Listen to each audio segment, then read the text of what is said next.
You know, last week I spoke about, are we keeping pace with God?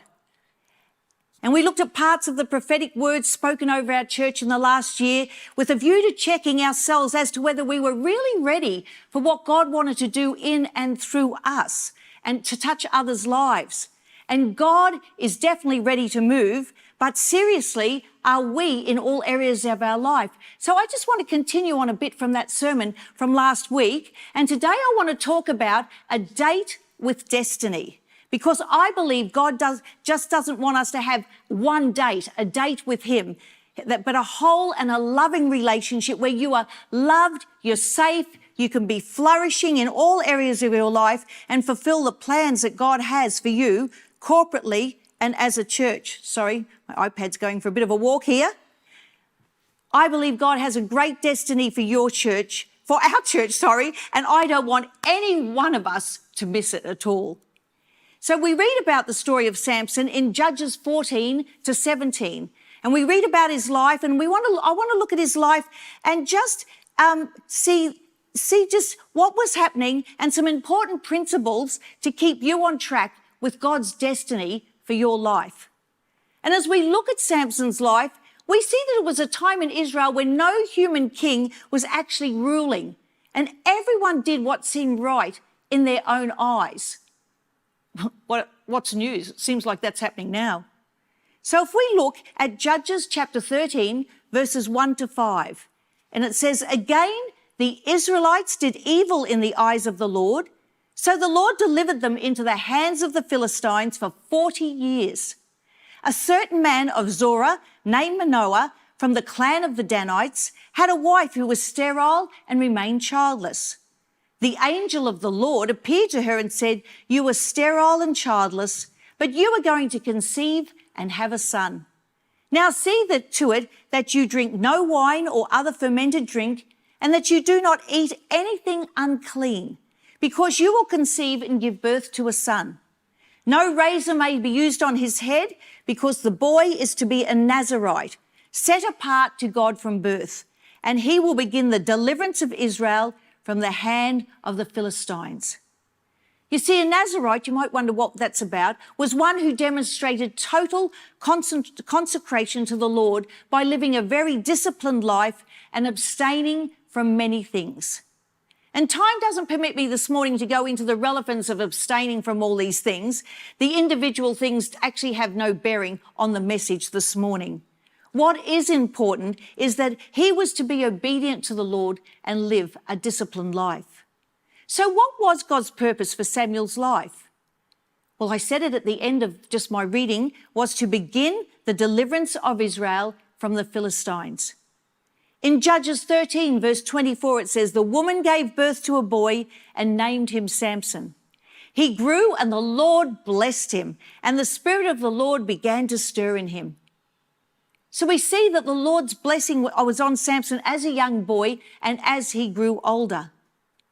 And the first principle I want to talk to you about this morning, to take note of if we want to keep track with God's destiny for your life, is have a passion to serve others. Now, don't have a fit. I'm not going to repeat last Sunday's message, but this one is important. We move on to where Samson, he was now of a marriageable age, and he had set his eyes on a young Philistine woman instead of someone from his own people.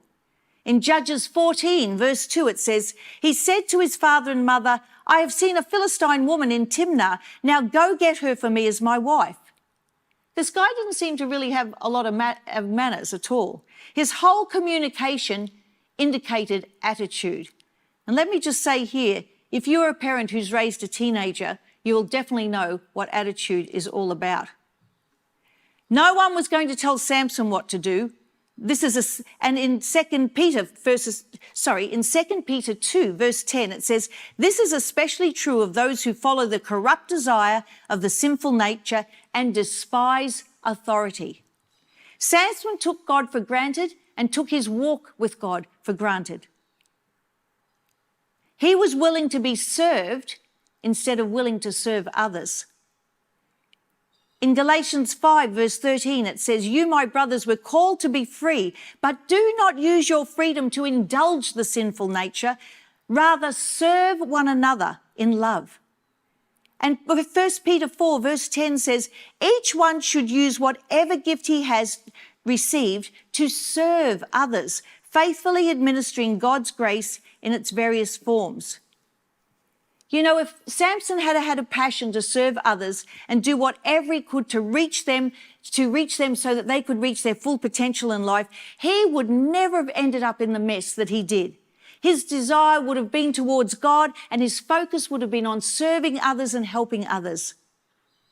You know, it's interesting that when people get hurt or choose to stay offended, they immediately start withdrawing themselves and isolating themselves. Before the hurt, they might have been involved in this or in that, relating to a lot of people, serving in this area and helping in all these other areas. But the minute their pride has been touched, boom, you hardly see them. But then I've seen others who face the same situation, and they determine to keep serving faithfully and allow God to deal with it and deal with and heal that hurt or offense. They become stronger for it, and their church is stronger, because the churches will then be made up of people who have a passion to serve others, not indulge themselves. If we want to keep on track with God's destiny for our life and our church, then we need to have a passion to serve others. The second principle is listen and follow the promptings of God. Even though God blessed Samson, his passions were definitely his own, causing him to act contrary to God's ways. As I mentioned earlier, Samson had chosen a wife not from his own people. Later in chapter 16, we see him sleeping with a prostitute. Then he fell in love with another woman, Delilah, from the valley of Sorek. And throughout chapter 16, it is obvious she answers to Philistine leaders. And Samson kept making bad choice after bad choice, in this case, in his women, because he chose to be led by the spirits and not his own desires. Each one is tempted, it says in James 1 verse 14, each one is tempted when he is drawn away by his own desires and enticed. And what is man drawn away by? The devil dangling alluring carrots in front of us? No, your own desires will draw you away. The devil doesn't have to get out of bed. You are quite capable of messing up your life all by yourself. No one forces you to do anything. The choice is always yours. In 1 Corinthians 10 verse 13, it says, no temptation has overtaken you except such is as common to man.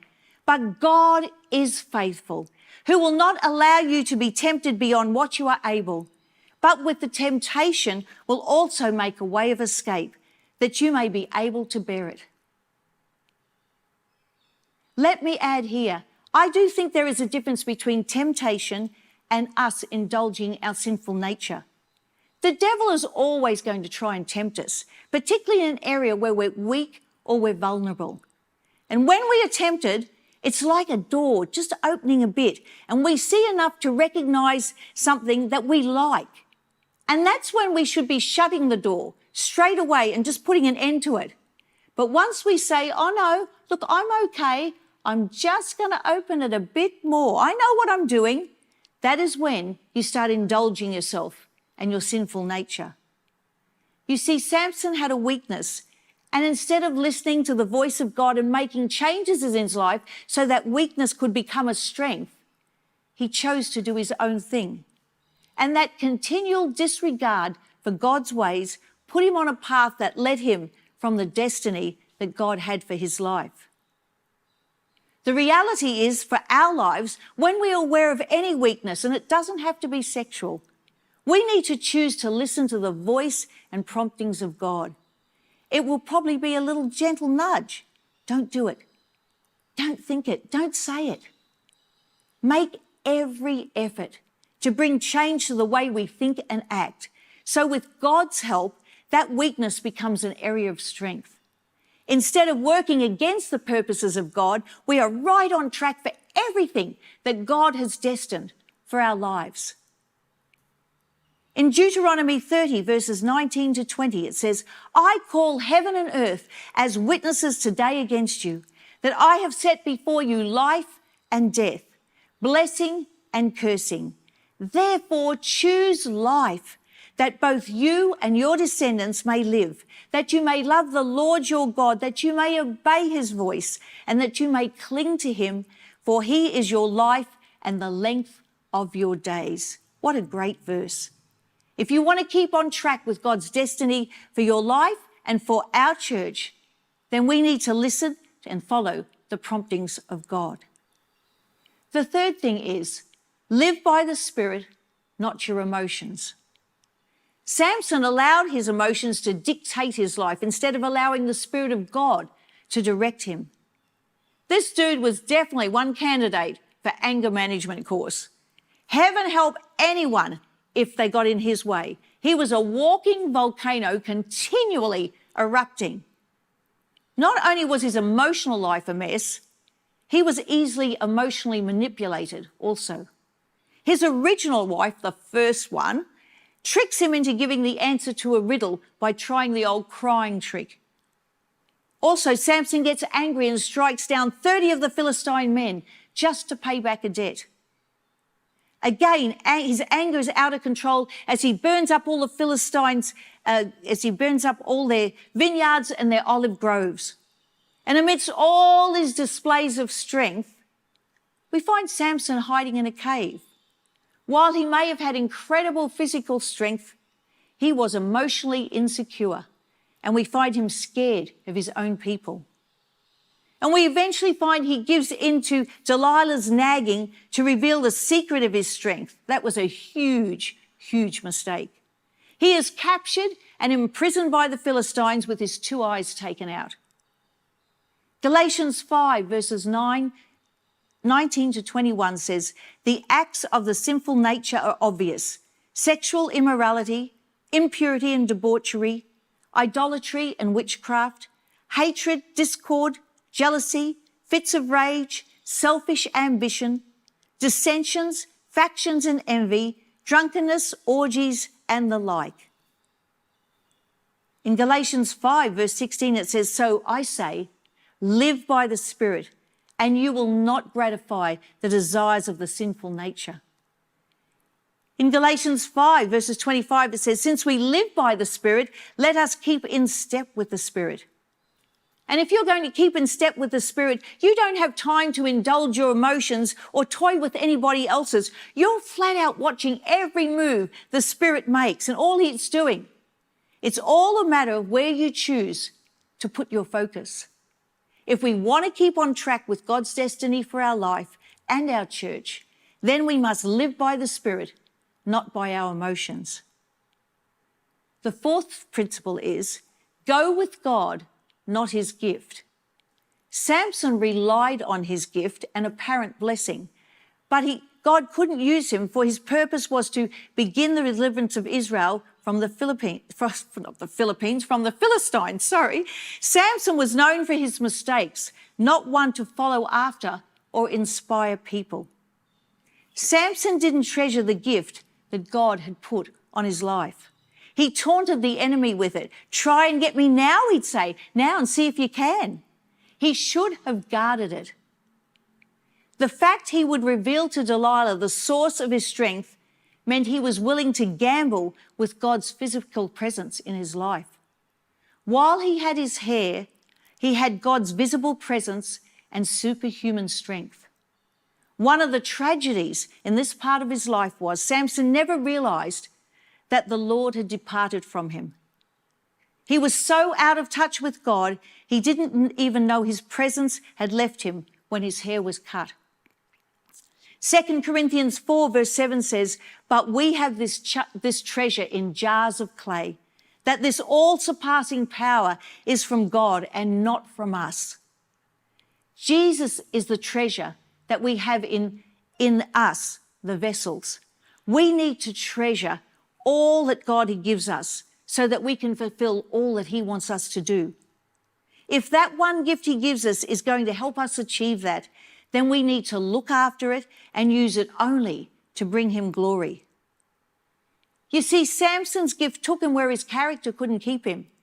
It's human nature to look at a person's gift and, oh, wow, and be dazzled by it.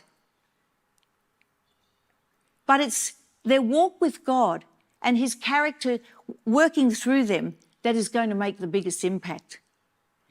People mistake God's blessing on his gift in them as his approval on their lifestyle and their walk with him. But the reality is they've lost the plot. When the heat comes on in their life, they crack up all over the place because they haven't stayed close to God and they haven't let him outwork his character in their lives. They are just a walking gift and not much good for anything. They certainly won't be making a difference in their world. Jesus died on the cross for people, not gifts. People are what God focuses on. He just wants us to use his gifts to reach them. And the final point this morning is, don't choose to waste your destiny. One redeeming thing about the story of Samson's lives was the bad guys, the Philistines, didn't win. The bad guys didn't win. We'd like to think Samson finally got his act together at the end. Or did he? You see, I don't think after all this time that it ever dawned on Samson what really God had intended for him and his plan and purpose was for him. Even after the awful treatment of the Philistines by imprisoning him and taking out his eyes, he just never seemed to get the focus off himself and the things that had affected his life. And we see Samson's ultimate act was not the motive to deliver Israel, but to get revenge for the loss of his 2 eyes. In Judges 16, verse 28, it says, "Then Samson prayed to the Lord, 'O sovereign God, remember me, O God. Please strengthen me just once more and let me with one blow get revenge on the Philistines for my 2 eyes.'" How awful. It was only in Samson's death that he accidentally began God's purpose for his life, was to deliver Israel from the Philistines. It says in Judges 16, verse 30, he killed more people when he died than while he lived. Ephesians 5, verse 15 to 16 says, "Be very careful then how you live, not as unwise, but as wise, making the most of every opportunity because the days are evil." If you want to keep on track with God's destiny for your life, don't choose to waste your destiny. You see, the reason I called this message A Date with Destiny is because that's all that Samson ended up having. One date at the crack at the end of his life at what he was originally destined to do. But imagine if he had had a long-term and close relationship with God. He could have made an awesome impact in his time. If only he'd listened to the voice and the promptings of God and chosen to follow him rather than indulging his own desires. The amazing thing for Samson is that God's love for him had never been exhausted. It never stopped. Right up until the very end of his life, at the massive mess he made of it, God was willing to presence himself with Samson. As his hair began to grow, so God's visible presence in Samson's life returned. And it is that same God who never gives up on you, no matter what mess you think you've made in your life. His incredible love and grace to you is far greater than any mess you can make. God doesn't want to focus on your failure. He wants to focus on your future. Perhaps you are here today, and although you may have had good intentions, you have lost your focus and your vision, and all you are is a walking gift. You need to work on God's character in your life. You may even feel like you're in danger of wasting your destiny. Can I urge you, choose to start making a difference and partner with God again. Perhaps you are here today and God is nudging you about areas where you have a weakness, but you are playing games and not responding to God and you're not growing. Can I urge you, don't fool around with your destiny and the opportunities that may be passing you by. Choose to respond to God and do everything possible to be on track with your destiny. You may not know Jesus Christ as the Lord of your life, but let me tell you today, His love for you is never, ever exhausted.